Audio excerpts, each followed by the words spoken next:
Okay, so there's a panel here called Starship Smackdown? That's right. Yes, where they basically, they pit ships against each other with different captains. I'll have to let you do the intelligent breakdown. Well, it's kind of a role-playing sort of game where we have a panel of experts, Starship experts, and yeah, I know it's a little oxymoronic, but our panel of experts pick 20 ships to sort of do a simulated battle game between the different ships and with different captains.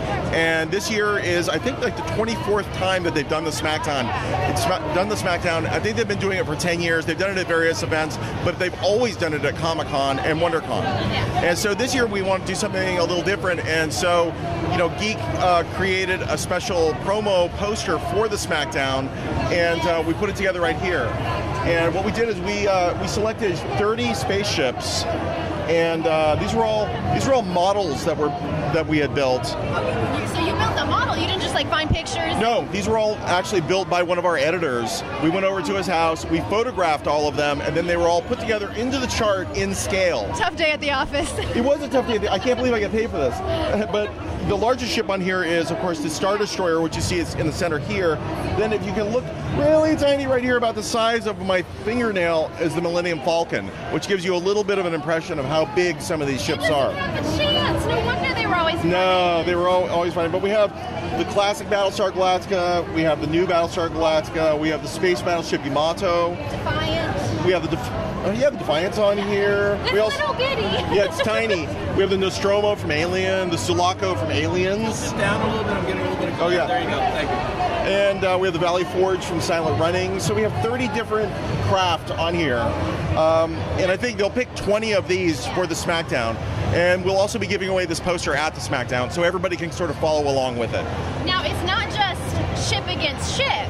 You guys do a little twist. There are a couple twists that I think they're going to take place, because sometimes what they do is they mismatch all the captains. Yes. Sometimes they'll put like robots in charge of the ships, yes. Or they add a couple twists onto it. Yeah. Yes. So you'll have like Captain Kirk in charge of like a Star Destroyer. A Star Destroyer. Yeah, which is kind of I fun. wouldn't want to be in their way. Yeah. Very cool. Okay, so you're going to do this panel again at Comic-Con, WonderCon. They'll be doing it into the future, and in fact, they're talking about there's a Star Trek convention coming up or later this year. They're talking about doing an all Trek, all Federation battle. Okay. So it'll be the different Enterprises versus. Yeah, I know it could. Yeah. Star Trek, when there's an argument going on, always gets ugly. They could get ugly. Yeah. Awesome. Well, my friends and I have a Batlith versus a Mechlith. One's more stealthy and one's more big. We should do like a weapon thing too. That would be funny. Well, it's kind of funny because here's the original Star Trek Enterprise right here, and in many of the Smackdowns before, the Enterprise prevails, and it's not because it's like the fastest ship or the biggest ship, but because it, unlike most ships, it has the ability to beam.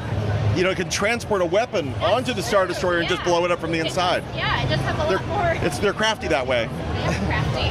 All that science stuff. Yeah. Yes, awesome. So check it out. Starship Smackdown panel at WonderCon and at Comic-Con for all the years to come. Into the future. Yes, thank you. Yeah, you bet.